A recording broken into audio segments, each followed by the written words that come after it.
Welcome to the State of Business on our television with me, Kavishka Pereira. Let's take a look at today's headlines. 3 new governors sworn in before President. President declares the Tripitaka a national heritage.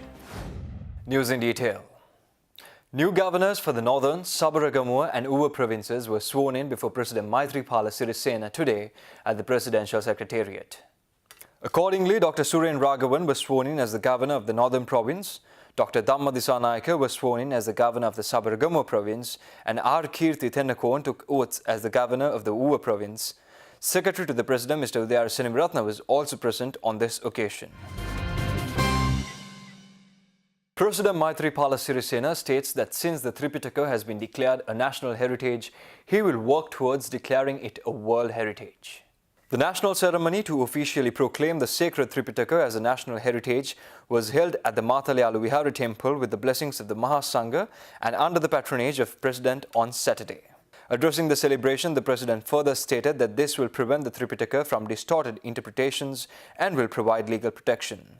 Thus, the Tripitaka can only be translated or edited by a statutory academic council, protecting it from misinterpretations, and this also prevents the issue of any text pertaining to the Tripitaka without the approval of the government. President Sirisena unveiled the commemoration plaque and marked the declaration of the Tripitaka in written form as a national heritage at the Mathale Aluvihara temple. The declaration of Tripitaka in written form was officially presented to Mahanayaka at the event. A postal stamp was also issued to mark this historical event. It was presented to the Mahasangha by the President. Speaking at a press conference held at Sirikota today, Minister of Science, Technology and Research Sujiva Senasinghe stated that although the Ministry of Science, Technology and Research is an important contributor to the economy, the knowledge of the general public with regard to what the ministry does is minimal. මම හිතන්නේ මේක රටේ ඉදිරි ආර්ථිකය සම්බන්ධයෙන් ඉතාමත් වැදගත් අමාත්‍යාංශයක්. මේකට අපේ රටේ වැඩි මුදලක් අපි පරිශ්‍රණ සඳහා වියදම් නොකරත් 0.01 වගේ ප්‍රමාණයක් තමයි අපේ රටේ ආර්ථිකයෙන් එකතු කරන්නේ මේ අමාත්‍යාංශයේ වගේ ඉදිරි පරිශ්‍රණ කටයුතු සඳහා. ඉතින් ඒ පරිශ්‍රණත් ගොඩක් වෙලාවට සමහරලාට අපේ මහාචාර්යවරුන්ගේ අධ්‍යාපන සුදුසුකමක් බවට පත් වෙනවා. එතනින් එහාට රටේ ආර්ථිකයට රටේ නිෂ්පාදනයට රටේ අනාගතයට සමාජලට එකතු කිරීමක් සිදු වෙන්නේ නැහැ. ඒ වගේම මහාචාර්යවරු පිරිසක් ඇතුළුව මම හිතන්නේ විශාල කණ්ඩායමක් මේ අමාත්‍යාංශයත් එක්ක මේ ආයතනත් එක්ක කටයුතු කරනවා. ඒ කරන කටයුත්තත් සමහරලාට සාමාන්‍ය ජනතාවට මේ පණිවිඩය යන්නෙත් නැහැ, මේ දැනුම යන්නෙත් නැහැ. දැන් විධාතා කියලා තියෙනවා අපේ විශේෂයෙන්ම ගමේ ජනතාව මේ පරිශ්‍රණ සඳහා ඒ වගේම නිෂ්පාදන සඳහා සම්බන්ධ කරගන්න අපේ නිලධාරීන්. ඉතින් මම අමාත්‍යාංශයෙන් ඇහුවා අමාත්‍යාංශය කිව්වේ මේක සක්‍රියව ඉතා හොඳට ක්‍රියාත්මක වෙනවා කියලා. හැබැයි දැන් මම ඔබතුමාලාගෙන් ඇහුවොත් විධාතා සම්බන්ධයෙන් කී දෙනෙක්ගේ දැනුම තියෙනවද කියලා මම හිතන්නේ අපේ සාමාන්‍ය ජනතාවගේ දැනුම ඒ සම්බන්ධයෙන් උරගා බැලුවොත් ඉතාමත් අවම මට්ටම තමයි පවතින්නේ. ඉතින් අපි බලාපොරොත්තු වෙන්නේ මෙම අමාත්‍යාංශයේ දැනටමත් එම නිලධාරීන් පත් කරමින් පවතිනවා. දේශපාලනයෙන් තොරව සුදුසු මහාචාර්යවරු ඒ වගේම ඒ අංශවල ඉතාමත් හොඳ කීර්තියක් නමක් ලබාගෙන ඉන්න තියෙන පිරිස පත් කරන්න මම විශාල උත්සාහයක මේ වෙනකොට යෙදෙනවා. Elaborating further, Minister Senasinghe stated that the ministry is currently devising a program to increase public awareness with regard to the Ministry of Science, Research and Technology and its activities. බලාපොරොත්තු වෙන්නේ මෙම පර්යේෂණ සහ මෙම තාක්ෂණ දැනුම ජනතාවට අරන් යන ක්‍රමවේදයක් හදාගන්න. දැන් මේකට මම පාවිච්චි කරන්න බලාපොරොත්තු වෙනවා මහ පොළ වගේ වැඩසටහනක් ශිල්ප සේනා වශයෙන් අපි එක නමක් අපි යොදලා තියෙනවා. බලාපොරොත්තු වෙනවා අපි ආරම්භයේ එක දිස්ත්‍රික්කයට එක මාසයකට එක දිස්ත්‍රික්කයක් කරා යන්න ප්‍රධාන පාසලක් තෝරගෙන සියලුම පාසල් මේ ප්‍රදේශයේ සම්බන්ධ කරගෙන දවස් 3-4ක අපි මහ පොළ වගේ සංදර්ශනයක් ඒ වගේම දැනුම ලබා දීමේ එක්සිබිෂන් එකක් මේ ආකාරයෙන් අපි සම්බන්ධ කරන්න බලාපොරොත්තු වෙනවා. Stay tuned for more news after this short commercial break.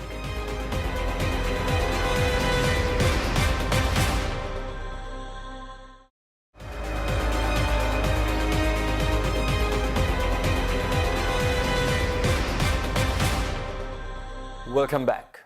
Speaking at a press conference held at the National Transport Board this morning, Deputy Minister of Transport and Civil Aviation Ashok Abesinghe expressed the following regarding the developments that are currently underway and are planned for the national railways. ඊයේ අපි බෙලියත දක්වා දුම්රිය මාර්ගය නිරීක්ෂණ චාරිකාවක ඇමතිවරයා යෙදුණා. ඒ වගේම විශේෂයෙන්ම අපි දුම්රිය දෙපාර්තමේන්තුව මේ රජය බැලට පත් වුණාට පසු දැනට දුම්රිය මැදිරි 160ක්, බලවේග කට්ටල 15ක්, උඩරට දුම්රිය මාර්ගය ධාවනය කරන දුම්රිය එන්ජින් 12ක් වැනි ඒ දුම්රිය ඇණිය වැඩි කරන්න සඳහා වැඩපිළිවෙලක් අපි සකස් කරලා තියෙනවා. ඒ වයින් කොටසක් දැන් ලංකාවට පැමිණිලත් තියෙනවා. ඒ වගේම දුම්රිය මාර්ග සංවර්ධනය විශේෂයෙන්ම කොළඹ තදාසන්න දුම්රිය මාර්ග සංවර්ධනය සඳහා විශේෂයෙන්ම අපි කැලණිවැලි දුම්රිය මාර්ගය නව දුම්රිය මාර්ගයක් බවට පත් කරලා ද්විත්ව මාර්ග බවට පත් කරන්න, ඒ වගේම පානුදුරේ සිට වේයන්ගොඩ දක්වා විදුලි දුම්රිය මාර්ගයක් ඇති කරන්න සහ එය දීර්ඝ කරන්න රඹුක්කන දක්වා අපි මේ ආසියානු සංවර්ධන බැංකුවෙන් ඩොලර් මිලියන් 600ක් අපිට ණය ලැබිලා තියෙනවා. ඩොලර් මිලියනයක් ලැබුණා ශක්්‍යතා වාර්තාව කරන්න අපිට ඒක ආධාරයක් වශයෙන්. දැන් ශක්්‍යතා වාර්තාව අවසන් කරලා දැන් ඉඩම් පවරා ගැනීම අපි කරනවා. ඒ සඳහා ව්‍යාපෘති කාර්යාලයකුත් අපි බොරැල්ලේ දැන් ඇති කරලා තියෙනවා. ඒ සඳහා විශේෂයෙන්ම වැඩපිළිවෙල සකස් කරගෙන යනවා. මම හිතනවා තව වසර කිහිපයක් ඇතුළත විදුලි දුම්රියක් ලංකාවට එයි. පානුදුරේ සිට වේයන්ගොඩ දක්වා ඒ අපි දීර්ඝකාලීන බලාපොරොත්තු වෙනවා රඹුක්කන දක්වා. ඒ වගේම කැලණිවැලි දුම්රිය මාර්ගයත් අපි නවීකරණය කරන්න බලාපොරොත්තු වෙනවා. ඒ වගේම කුරුණෑගල සිට පොල්ගහඩ දක්වා ද්විත්ව මාර්ග බවට පත් කරන්න ඉන්දියන් ණය යෝජනා ක්‍රමයේ යටතේ අපි ක්‍රියා කරගෙන යනවා. ඒක අප්‍රේල් මාසේ පටන් ගන්න බලාපොරොත්තු වෙනවා. ඉන්පසු කුරුණෑගල සිට මහව දක්වා ද්විත්ව මාර්ග බවට පත් කරන්න. ඒ වගේම හබරණ කුරුණෑගල දුම්රිය අලුත් මාර්ගය සඳහා අපි දැන් මූලික වැඩපිළිවෙල ඉනම් පවරා ගැනීම කරගෙන යනවා. මම හිතන්නේ තව වසර කිහිපයක් ඇතුළත මේ මාර්ගයත් සකස් වෙයි. Now let's take a look at the weekly economic indicators released by the Central Bank of Sri Lanka last Friday. The year-on-year CCPI headline inflation declined to 2.8% in December 2018 from 3.3% recorded in November 2018. The month-on-month change of the CCPI increased by 0.1% in December 2018 due to increase in the prices of the items in food category. The CCPI core inflation decreased to 3.1% in December 2018 from 3.4% in November 2018 on year-on-year basis. During the period, crude oil prices followed a mixed performance. At the beginning of the period, crude oil prices fell over growing worries about a supply cut and mixed signals related to renewed US sanctions on Iran. However, prices subsequently rose, supported by the supply cuts announced late last year by the OPEC to cut the supply by 1.2 million barrels per day in 2019. Overall, both Brent and WTI prices rose by US $2.30 per barrel and US $1.40 per barrel respectively within the period.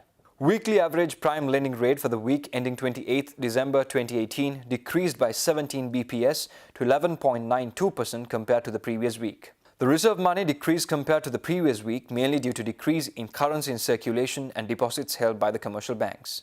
The total outstanding market liquidity increased to a deficit of Rs 166.13 billion by the end of the week compared to a deficit of Rs 171.43 billion by the end of last week. During the year after 28th December 2018, the Sri Lankan rupee depreciated against the US dollar by 0.1%. Given the cross-currency exchange rate movements, the Sri Lankan rupee appreciated against the euro by 0.2%, the pound sterling by 0.3%, the Indian rupee by 0.2%, and during this period, and depreciated against the Japanese yen by 2.2%. The new Lagala environment-friendly town, which was relocated as a green town, will be opened by President Maithripala Sirisena tomorrow. The old Lagala town had to be relocated as it was inundated by the waters of Kaluganga Reservoir. Therefore, Lagala town was relocated to a safer and more convenient locale with more facilities for dwelling and enterprises. The government has set up 23 government institutions in the new town.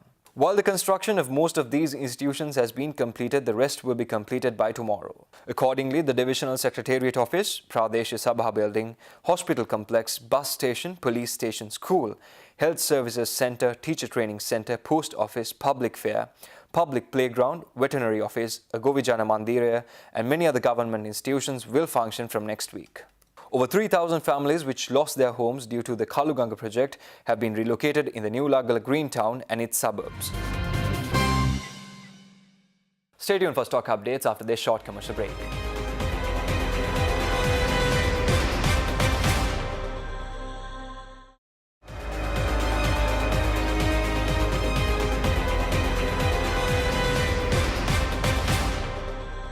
Welcome back.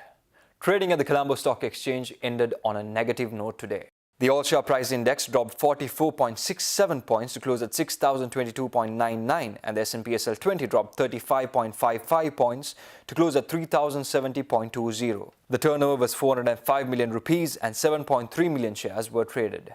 Next up is Forex rates.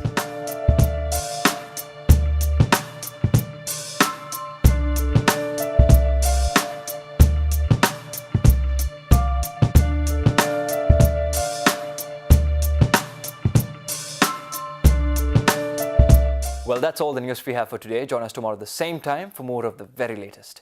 Thank you and good night.